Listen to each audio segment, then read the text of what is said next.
আপনি কি টেলিভিশন অভিনেতা হিসেবে সফল হতে চান? আপনি কি টেলিভিশন অভিনয়কে আপনার পেশা হিসেবে নিতে চান? তাহলে এই পুরো ভিডিওটা একটুও স্কিপ না করে পুরোটা দেখবেন, কারণ আজকের আলোচনা শুধুমাত্র আপনার জন্য।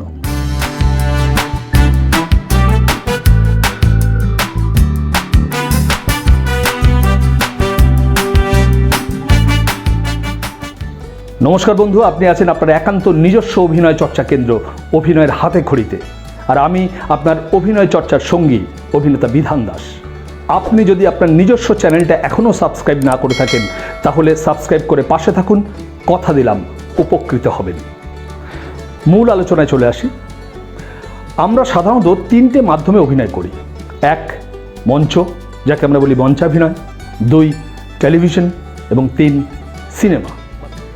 আজকে আমাদের আলোচ্য বিষয় টেলিভিশন অ্যাক্টিং। বন্ধু, প্রথমে বলে রাখি যে এই আলোচনাটা 5 মিনিট বা 10 মিনিটের আলোচনায় শেষ করা অসম্ভব। এটা কম করে একটা 24 ঘন্টার ভিডিও হতে পারে। তবুও আমি চেষ্টা করব যে মেন পয়েন্টগুলো, বেসিক পয়েন্টগুলো যদি ছুঁয়ে যেতে পারি, তাতে হয়তো আপনারা অনেকটাই উপকৃত হবেন। আমরা চলে আসি আমাদের আলোচনায়। টেলিভিশনে অভিনয় করতে আসার আগে আপনাকে কিন্তু টেলিভিশনটা একটু বুঝতে হবে। টেলিভিশন কি? টেলিভিশন কোথায় থাকে? টেলিভিশন কারা দেখে? আপনি হয়তো বলবেন যে টেলিভিশন সম্বন্ধে আপনি যথেষ্টই জানেন। নিশ্চয়ই জানেন বন্ধু, কিন্তু একজন অভিনেতা হিসেবে আরও অনেক ডিটেলসে আমাদের জানতে হবে। দেখুন, টেলিভিশনের পর্দা ভীষণ ছোট হয়। হ্যাঁ, এখন 50 ইঞ্চি 52 ইঞ্চির টেলিভিশন এসে গেছে, তবুও যে কোনো সিনেমা হলের পর্দা থেকে টেলিভিশনের পর্দা কিন্তু খুবই ছোট। টেলিভিশন কোথায় থাকে? সাধারণত টেলিভিশন বেডরুমে থাকে, ড্রয়িং রুমে থাকে, এবং দর্শকরা টেলিভিশনের ভীষণ কাছে বসে টেলিভিশন দেখে। এর থেকে একটা জিনিস পরিষ্কার, যে television is very very close to our viewers. এবার একজন টেলিভিশন অভিনেতা হিসেবে খুব সাধারণ কিন্তু খুব গুরুত্বপূর্ণ একটা কথা ভাবুন। আপনি যখন একটা মানুষের সঙ্গে অনেক দূর থেকে কথা বলবেন, তখন আপনার গলার স্বর, হাত পা নাড়া, আপনার কথা বলার ভঙ্গি যেমন থাকবে, আপনি সেই কথাটাই সেই মানুষটার যখন খুব কাছে দাঁড়িয়ে বলবেন, তখন কি আপনার গলার স্বর, হাত পা নাড়া, আপনার কথা বলার ভঙ্গি একই থাকবে? নিশ্চয়ই নয়। This is the point.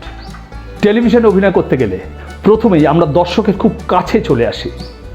এক্ষেত্রে আপনার ক্যামেরা আপনাকে যেখান থেকে দেখবে, দর্শক কিন্তু আপনাকে সেইখান থেকেই দেখবে।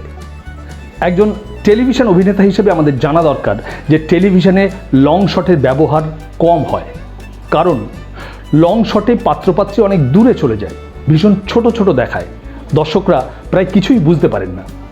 তাই টেলিভিশনে মূলত মিড ক্লোজ, ক্লোজ এবং বিগ ক্লোজ শটের ব্যবহার হয়। আমাদের জানতে হবে যে মিড ক্লোজ, ক্লোজ বা বিগ ক্লোজ শট কাকে বলে। এটা নিয়ে আমি বিস্তারিত অন্য ভিডিওতে আলোচনা করব। আমাদের আজকের আলোচনার বিষয় টেলিভিশন অ্যাক্টিং। বন্ধু, television acting is very very normal acting. মনে রাখবেন, television acting is very very normal acting. আপনি যে চরিত্রে অভিনয় করছেন, শুধুমাত্র সেই চরিত্রের যা স্বাভাবিক আচরণ বা নর্মাল আচরণ সেটা করবেন, একটুও বাড়াবাড়ি নয়। আপনি যে চরিত্রে অভিনয় করছেন, শুধুমাত্র সেই চরিত্রের যা স্বাভাবিক আচরণ সেটুকু করবেন, একটুও বাড়াবাড়ি নয়। একটা কথা মাথায় রাখবেন, সেই চরিত্রের যা স্বাভাবিক আচরণ, আপনার আচরণ নয় কিন্তু। The behaviour of the character, not your self. যেহেতু টেলিভিশনে মিড ক্লোজ এবং ক্লোজ শটের ব্যবহার বেশি হয়, সেই হেতু কোনো চরিত্র যদি একটু বাড়াবাড়ি আচরণ করে, সেটা কিন্তু দর্শকের চোখের জন্য পীড়াদায়ক হয়ে ওঠে, এবং সেক্ষেত্রে দর্শক কিন্তু সেই অভিনেতাকে অপছন্দ করতে শুরু করেন। আর দর্শক যদি অপছন্দ করতে শুরু করেন, তাহলে একজন অভিনেতা হিসেবে আমাদের ভবিষ্যৎ কী হতে পারে সেটা নিশ্চয়ই বলার অপেক্ষা রাখে না। খুব সাধারণভাবে একটা প্রশ্ন আসে, নর্মাল বিহেভিয়ার কোনটা? কোনটা এই চরিত্রের সাধারণ আচরণ? সেটা আমরা কি করে জানতে পারবো যে কোনটা ঠিক, কোন আচরণটা ঠিক? এই বিষয়ে আপনাকে সর্বপ্রথম সাহায্য করবে আপনার স্ক্রিপ্ট বা আপনার সংলাপ। সংলাপটা খুব মন দিয়ে পড়ুন, মুখস্থ করুন, আত্মস্থ করুন, অনুভব করুন, ফিল করুন। বোঝার চেষ্টা করুন যে আপনার সংলাপের মুডটা কী, আপনি যে দৃশ্য অভিনয় করছেন সেই দৃশ্যের মুডটা কী। আপনার সংলাপ কি আপনার অভিনীত দৃশ্যের মুডকে বদলে দিচ্ছে, নাকি আপনার সংলাপ সেই দৃশ্যের মুডটাকে আরও এগিয়ে নিয়ে যাচ্ছে? একটা ছোট উদাহরণ দিলে হয়তো ব্যাপারটা অনেক পরিষ্কার হবে। ধরুন আপনি একটা চরিত্রে অভিনয় করছেন, দৃশ্যটা হচ্ছে একটা চায়ের দোকানের সামনে আপনার 3 বন্ধু বসে খোশ মেজাজে গল্প করছে। সেই সময় আপনার প্রবেশ এবং আপনি ঢুকে বলেন, কিরে তোরা এখানে, আর আমি তোদের সারা পাড়া খুঁজছি।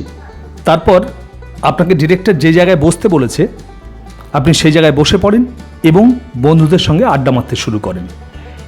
এক্ষেত্রে কিন্তু আপনার সংলাপের মুড ওই দৃশ্যের মুডকে আরও এগিয়ে নিয়ে যায়। কিন্তু ধরুন যদি আপনার সংলাপটা এরকম হতো, কিরে তোরা এখানে বসে আড্ডা মারছিস, জানিস আমাদের পাড়ার হরি কাকা মারা গেছে। এক্ষেত্রে কিন্তু আপনার সংলাপের মুড ওই দৃশ্যের মুডকে বদলে দেয়। আশা করি মুড ব্যাপারটা আমি অনেকটা পরিষ্কার করতে পারলাম। একজন অভিনেতাকে এই সংলাপের মুড বা দৃশ্যের মুডটা বুঝতে হবে, আর এটা যদি আপনি বুঝতে পারেন তাহলে বুঝতে পারবেন যে এই সংলাপটা আপনার কীভাবে বলা উচিত, এই সংলাপটাকে আপনি কীভাবে স্ক্যানিং করবেন, কোথায় থামবেন, কোথায় জোর দেবেন, কোথায় তুলে বলবেন, কোথায় নামিয়ে বলবেন, ইত্যাদি ইত্যাদি। শুধু সংলাপই কিন্তু শেষ কথা নয়। সংলাপ হচ্ছে স্ক্রিপ্টে যেগুলো লেখা আছে, কিন্তু এরকম অনেক কথা একজন অভিনেতাকে জানতে হয় যেগুলো স্ক্রিপ্টে লেখা নেই। কি লেখা নেই? স্ক্রিপ্টে লেখা নেই একজন রাইটারের কল্পনা, স্ক্রিপ্টে লেখা নেই একজন ডিরেক্টরের ভাবনা। রাইটারের কল্পনা এবং ডিরেক্টরের ভাবনা একজন অভিনেতাকে জানতে হয়, ভিজুয়ালাইজ করতে হয়। স্ক্রিপ্টে সংলাপের 2টো শব্দের মাঝখানে যে সাদা জায়গাটা, সেই জায়গাটায় অনেক কিছু লেখা থাকে। ওই লেখাটা যে অভিনেতা যত ভালো পড়তে পারবেন সেই অভিনেতা তত ভালো অভিনেতা, সেই অভিনেতা তত সফল অভিনেতা হবেন। আপনি হয়তো এই মুহূর্তে ভাবছেন, এত কিছু ভেবে কি কেউ অভিনয় করে? হ্যাঁ বন্ধু, করে। একজন সফল অভিনেতা, একজন ভালো অভিনেতা এই সমস্ত কিছু ভাবনা চিন্তা করে তারপর অভিনয় করে। তিনি যেহেতু অনেকদিন ধরে অভিনয় করছেন, তিনি হয়তো সমস্ত ভাবনাটা 5 মিনিটে ভেবে ফেলেন, কিন্তু আপনার সেটা 10 মিনিট লাগবে, 15 মিনিট লাগবে, 20 মিনিট লাগবে বা আধ ঘন্টা লাগবে। কিন্তু আপনি যদি চর্চা করেন এবং চর্চা করতেই থাকেন তাহলে দেখবেন খুব তাড়াতাড়ি আপনি ওই টোটাল ভাবনাটা 5 মিনিটের মধ্যে ভেবে ফেলতে পারছেন। সবশেষে আরেকজন মানুষের কথা যদি না বলি তাহলে আজকের আলোচনা অসম্পূর্ণ থেকে যায়। তিনি হলেন আপনি যেই প্রজেক্টে কাজ করতে গেছেন বা যেই সিরিয়ালে কাজ করতে গেছেন তার ডিরেক্টর। ডিরেক্টর আপনাকে লেখকের কল্পনাটা বোঝাবেন, ডিরেক্টর আপনাকে তার ভাবনাটা বোঝাবেন, ডিরেক্টর আপনাকে বোঝাবেন যে উনি এই চরিত্রটাকে কিভাবে দেখছেন, উনি কিভাবে এই চরিত্রটা বিহেভ করুক সেটা চাইছেন। সুতরাং বুঝতেই পাচ্ছেন যে ডিরেক্টর তার সমস্ত ভাবনাকে আপনার মধ্যে ইনজেক্ট করবে।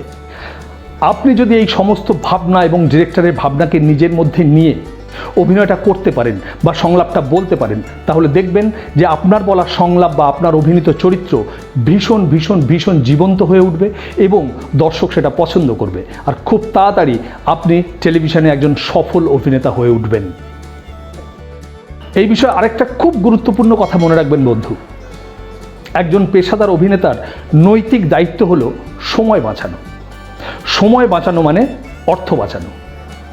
বন্ধু, আপনি যদি ভালো অভিনয় করেন, আপনি যেমন দর্শকদের মনে খুব তাড়াতাড়ি পৌঁছতে পারবেন, ঠিক তেমনি আপনি যদি অভিনয়ের সময় বাঁচাতে পারেন তাহলে আপনি খুব তাড়াতাড়ি ডিরেক্টর এবং প্রোডাকশন হাউসের খুব প্রিয় হয়ে উঠবেন, যার ফলে খুব তাড়াতাড়ি আপনার হাতে অনেক কাজ আসবে এবং আপনি অভিনয় করে খুব তাড়াতাড়ি টেলিভিশনে নিজেকে একজন সফল অভিনেতা হিসেবে প্রতিষ্ঠিত করতে পারবেন।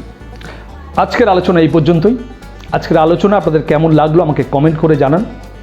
আপনাদের কারো যদি অভিনয় চর্চা সংক্রান্ত কোনো ব্যক্তিগত প্রশ্ন থাকে আমাকে কমেন্ট বক্সে জানাতে পারেন, আমি সাধ্যমতো চেষ্টা করব সমাধান করার।